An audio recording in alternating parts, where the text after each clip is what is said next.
우리 시편 142편입니다. 시편 142편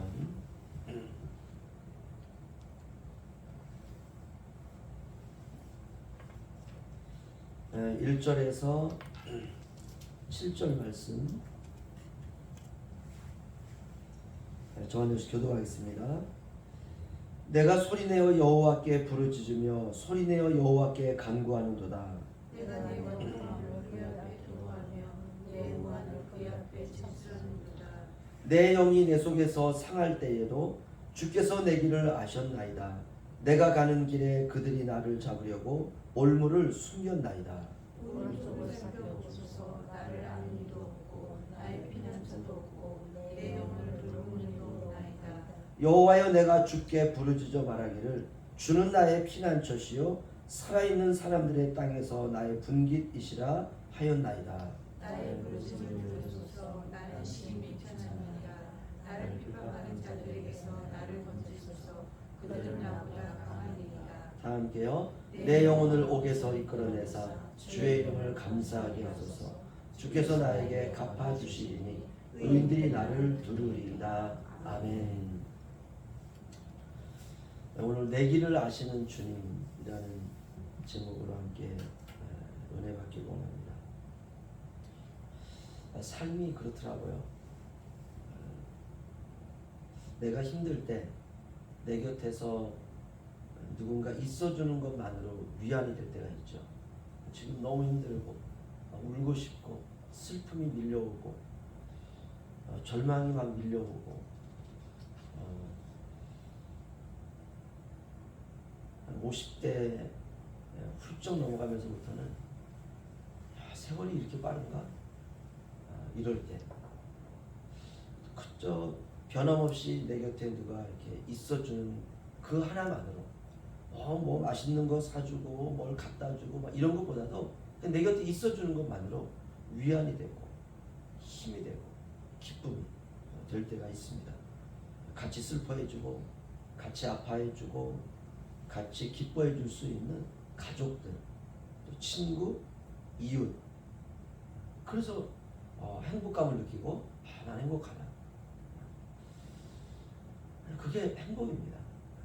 그런데 오늘 시편을 보면 다윗 곁에는 아무도 없는 것 같습니다. 이 시편의 배경은 다윗이 사울에게 쫓겨서 굴에 갇혔을 때, 굴은 통로가 들어가는 데밖에 없잖아요, 그렇죠? 터널은 들어가는 곳과 나가는 곳이 그 통로 입구와 출구가 다릅니다. 근데 굴은 입구만 있고 출구가 없어요. 그러니까 적이 점점점 내게 오면 맨 마지막은 그냥 고립무원이죠. 도망갈 데도 없고 거기서 죽을 수밖에 없는 것입니다. 이게 다윗이 굴에 다 갇혀 있습니다. 때때로 우리도 그럴 때 있죠. 이게 신자의 일생이에요. 4절 보시면요. 우리 함께 읽을까요? 시작. 오른쪽을 살펴보소서. 나를 아는 이도 없고 나의 피난처도 없고 내 영혼을 돌보는 이도 없나이다. 아멘. 인생을 살다 보면 이럴 때가 있습니다. 오른쪽을 살펴보소서. 성경의 오른쪽은요, 힘과 권능과 어떤 탈출구, 됐다, 이런 걸 많이 표현합니다. 이게 아무것도 없다는 거예요. 나를 아는 이도 없고 나의 피난처도 없고 내 영혼을 돌보는 이도 없고. 사실 영혼은 하나님이 돌보시잖아요. 근데 이 표현은 하나님도 마치 없는 것처럼 느껴지는 그런 상황. 그때 느끼는 비애, 눈물, 외로움, 고독, 슬픔, 북받치는 감정들 누구에게나 있습니다. 많은 사람들이 이제 그럴 때 느끼는 게 이제 우울증이죠. 그리스도인들 가운데 우울증을 앓고 있는 사람들이 굉장히 많습니다. 우리야 이제 그런 게 없잖아, 그렇죠? 뭐가 이렇게 좋은지 그냥 우리 영포 양목교회 성도들 보면 다 그냥 늘 웃고 사시는 것 같아요. 뭐가 이렇게 좋은지, 뭐가 이렇게 행복한지. 특히 권 집사님 보면 그게 좋은 겁니다. 좋은 겁니다. 그러나 많은 그리스도인들이 우울증을 앓고 있습니다. 특별히 도시에 살고 있는 그리스도인들은 더 그렇습니다. 그 도시라고 하는 곳은 우리가 포항만 나가더라도요, 모든 게 다 네모나게 생겼어요. 전부가 다. 건물도 네모났고요, 집도 들어간 아파트도 네모났고 다 네모났습니다. 전부가 다. 그러니까 그것만 늘 이렇게 바라보니까 세상이 각이 져 있잖아요. 하나님이 만든 자연을 보면 모양이 참 희한합니다. 그러나 도시에 있는 그리스도인들은 그렇게 정형화된, 마치 사람이 만들어 오는 인공 구조물이잖아요. 갈 데도 없고 만날 사람도 없고 많은 사람들이 우울증을 앓고 있습니다. 우울증이 일종의 자기 사랑이지, 그렇죠? 내가 위로받고 누가 나를 알아봐주고 누가 나를 위로해주고 이렇게 나에게 관심이 많은 거예요. 나에게. 우리가 너무 자신에게 몰입해도 우리가 우울증을 앓을 수 있습니다. 하지만 우리가 영적으로 성숙하면 홀로 있는 시기를 통해서 더 성숙해지는 거죠. 마음을 우리가 주님께 드리고, 비록 내가 홀로 있지만 주님께 내 눈을 돌리고 주님과 교제하고 교통하고, 사실 그게 더 중요합니다. 사람은 영원히 내 곁에 함께 할 수가 없습니다. 부부도 그렇습니다. 어느 날 보면 홀로 뚝 떨어지게 돼 있어요. 둘 중에 둘 사람이 다 천국 가는 경우는 굉장히 드물죠, 그렇죠?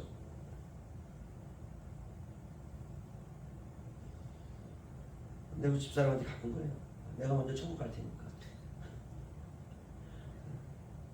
반찬하는 거 잘 배워서 굶지 말아라. 절대 자기는 혼자 안 남는데요. 같이 간대요. 그게 가능하냐고요. 천국 갈 때 바지가랑이 잡고 나도 같이 갈 거야. 이게 가능하냐고요. 그러면 정말 이거는 대박이죠. 부부가 한평생을 같이 백년해로 하다가 같은 날 정말 눈을 딱 감고, 이건 정말 대박이죠. 근데 그럴 수가 없거든요, 사실은. 부부도 그렇습니다. 살다가 한쪽이 먼저 주님께 가고 한쪽은 남겨지고, 자녀는 안 그런가요? 부모가 자식을 낳았다고 자식이 부모보다 늦게까지 살라고 하는 건 없어요. 그렇죠? 세상에 오는 건 순서가 있지만 가는 거는 순서가 없습니다. 하나님 오라 하면 가는 거예요, 그냥. 이웃도 그렇습니다. 늘 곁에 있던 이웃이 어느 날 내 곁을 떠나가게 돼. 누가 되었든 이별과 죽음을 이길 수가 없습니다. 누구든 떠나고 누구든 죽고 결국 남는 것은 나 홀로 다 남거든요. 그래서 평상시 자신의 영성 관리가 필요합니다. 혼자 있든 뭐 둘이 있든 우리의 영이 주님으로 인해서 기뻐하고, 혼자 있어도 심심하지 않아야 돼요. 늘 기뻐해야 되고, 아니면 오히려 혼자 있을 때 더 성령으로 충만하고 기쁨으로 충만하고, 그런 의미에서 저는 이렇게 세상과 이게 접촉하는 루트를 끊는 게 아주 중요합니다. 물론 믿음의 분량이 다를 수가 있죠. 어떤 사람은 핸드폰을 보고 있지만 믿음이 든든한 사람이 있어요. 핸드폰을 보고 있는데 주님과 계속 교제하는 사람이 있어요. 어떤 사람은 핸드폰만 드는 순간 그냥 정신이 혼미해져 가지고요, 핸드폰 속으로 정신이 쫙 빨려 들어가요. 그냥 넋을 놓고 그냥 핸드폰을 보고 있는 거죠, 하루 종일. 이 사람은 핸드폰으로부터 커밍아웃 해야 됩니다. 극단적인 핸드폰 금식이 필요하죠. 그런데 어떤 사람은 핸드폰을 보지만 별로 이게 내 신앙에 뭐 유혹이 된다든지 치명적인 문제가 된다든지 그렇지 않은 거예요. 내 필요에 의해서 그냥 필요할 때 보고, 또 그냥 나머지 꺼놓는 거에 대해서 그렇게 크게 문제도 없고.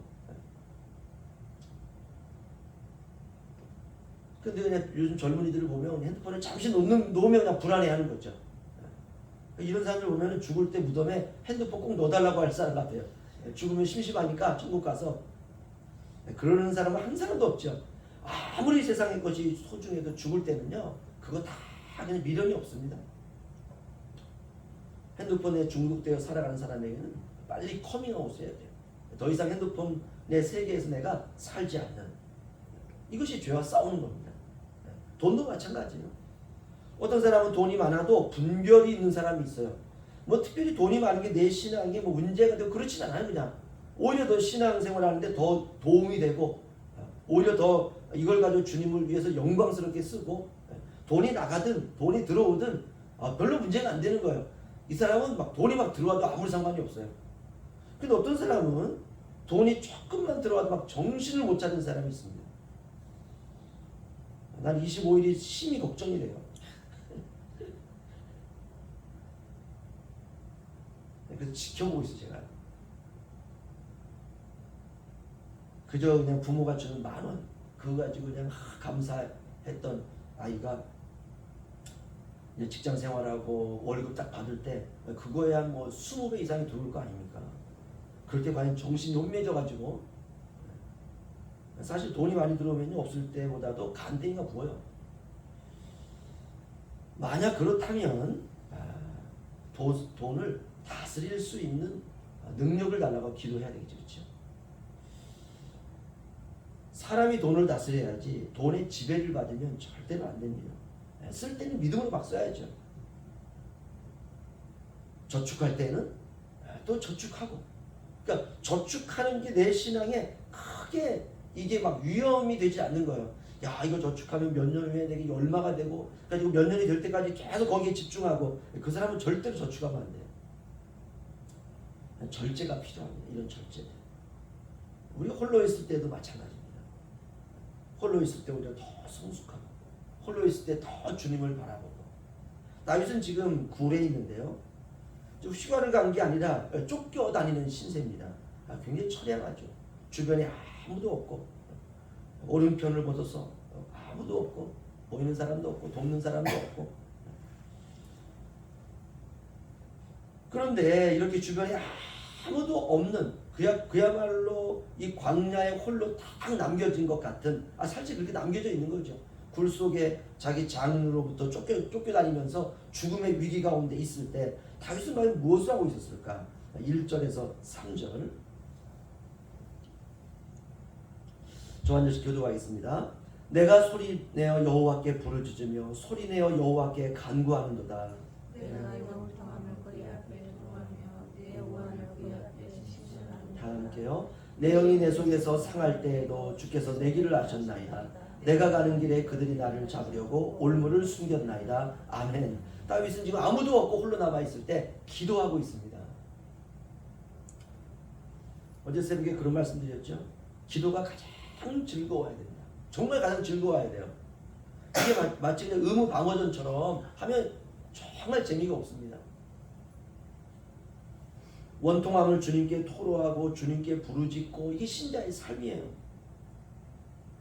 이게 기도가 일상이 돼야 돼요. 항상 어디서든지 직장에 가서도 기도하고 가정에서도 기도하고 자녀들과 함께 시간을 보낼 때에도 기도하고 뭐 기도한다는 게 무릎 꿇고 한다는 게 아니라 늘 의식 가운데 자녀들과 대화를 하면서도 주님 내 자녀를 지켜주시고 내 자녀가 거룩하게 하시고 내 자녀를 위해서 주님께서 오른편에서 왼편에서 어디서든지 함께 동행해 주시고 그 대화하면서도 내 마음은 계속 기도하는 거죠. 그러면 자녀가 참 건강하게 자랍니다. 우리가 세상에서 양자역학이라는 게 그런 거잖아요. 양자역학 어려운 말 같지만 굉장히 쉬운 겁니다. 쉽게 말하면 이건 미시의 세계거든요. 우리가 보는 세계는 거시의 세계고 눈에 보이지 않는 세계가 있다는 거예요. 있죠. 우리의 정신, 우리의 어떤 영혼, 우리의 의식 이건 다 그야말로 양자역학의 미시의 세계거든요. 그게 보이지 않는 세계가 우리가 무언가를 생각하고 무언가를 말하면 이게 움직인다는 거예요. 이게 사실입니다. 내가 지금 몸이 좀 안 좋아요. 내가 지금 간이 안 좋아요. 그러면 내 안에 있는 간을 이루고 있는 모든 이 조직들, 세포들은 이 시간 살아나라. 이렇게 우리가 계속 선포하면 이 안에서 일이 일어나요. 이게 양자역학입니다. 이게 세상에서 지금 그야말로 앞으로 미래를 선도할 이 과학의 가장 중요한 거거든요. 우리 영적인 세계에서 우리가 이미 다 알고 있는 거죠. 그래서 우리가 어렵고 힘들고 자녀들을 향해서도 우리가 그렇게 기도하면 이 자녀들 안에 부정적인 이런 많은 것들이 사라지기 시작해요. 아이를 쓰다듬어 주고 하나님 너를 축복하실 거야. 하나님 너의 길을 인도하실 거야. 두려워하지 마. 염려하지 마. 그럼 아이가 그런 얘기 들으면 어떻습니까? 이미 이 아이 안에 부정적인 이 다 죄거든요. 이 죄가 우리 내 자녀를 사로잡으려고 하려고 하는 이런 것들이 이제 싹 구름이 거치듯 물러가기 시작하는 것이에요. 그래서 우리가 항상 기도하는 게 막 즐거워야 됩니다. 기도가 일상이 돼야 되고 기도의 일꾼이 돼야 되고 기도는 하늘 문을 여는 우리 편의 간구거든요. 기도가 하나님의 마음을 움직입니다. 기도하는 시간이 가장 즐거워야 돼요. 3절 보시면은요. 내 영이 내 속에서 상할 때에도 주께서 내 길을 아셨나이다. 와, 놀랍죠? 내 영이 내 속에 막 상할 때에도 그럴 때가 있잖아요. 막 영이 상하고 막 힘들고 막 화가 나고 누구에게나 있습니다. 이 정상적인 거예요, 이게. 그런데 다윗은 주께서 내 길을 아셨나이다. 우리나라 시제는 아셨다, 과거거든요. 과거 아니면 과거 완료입니다. 그런데 제가 영어 성경을 보니까 이 현재더라고요, 현재. 주님이 지금 내 길을 알고 계십니다. 현재. 주님이 내가 가는 길을 현재 알고 계세요. 알면 끝나는 거죠, 그렇죠? 아시면 끝나는 거예요. 뭐 괴로워할 이유가 없습니다. 울기현 목사님들 이렇게 만나서 또 사모님들 만나서 이렇게 대화를 하다 보면 다 나한테 꼭 똑같은 말을 물어보더라고요. 첫 번째 말이 뭐냐면 목사님 울릉도 계실만 한가요? 첫 번째 물어봐. 두 번째는 어느 교회는 한 몇 개월 있다가 목사님들이 가시고 또 1년 있다 가시고 이 말은 뭐냐면 언제까지 계실 건데요? 이렇게 물어봐요. 심심하지 않나요? 뭐가 어떤데 어떻지 않나요? 저는 참 좋은데요. 정말 좋습니다. 일단 세상 문화와 차단이 되어서 좋아요. 차단이 되어서. 그리고 뭐 먹을 때도 별로 없어가지고요, 그렇죠? 도시 나가면 고기 종류가 얼마나 많습니까? 불고기, 뭐 삼겹살부터 시작해서 여기는 적어도 내가 그런 걸 찾아서 가야지만 있는 거잖아요. 근데 가고 싶은 마음도 별로 없어요. 먹고 싶은 마음도 없고 사람이 좀 배가 골아야 기도하게 되거든요.